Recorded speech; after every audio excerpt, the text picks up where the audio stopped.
ஸ்தோத்திரமானவரே, மகா கிருபையும் இரக்கம் நிறைந்தவரே, ஸ்தோத்திரம். இந்த ஆலய திறப்புவிழாவுக்கு எங்களை கொண்டு வந்து சுகத்தோடு நடத்துவதற்காக நன்றி. நாங்கள் ஜெபிக்கிறோம் ஆண்டவரே.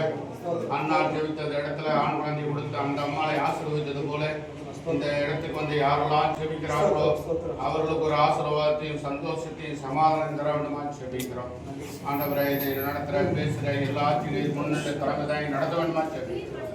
இயேசுவின் நாமத்தில் ஜெபிக்கிறோம். சங்கீதம் 122. கர்த்தருடைய ஆலயத்திற்கு போவோம் வாருங்கள் என்று எனக்கு அவர்கள் சொன்னபோது மகிழ்ச்சியா இருந்தேன். எருசலேமே, உன் வாசல்களில் எங்கள் கால்கள் நிற்கலாயிற்று. எருசலேம் இசைவினைப்பான நகரமாய் கட்டப்பட்டிருக்கிறது.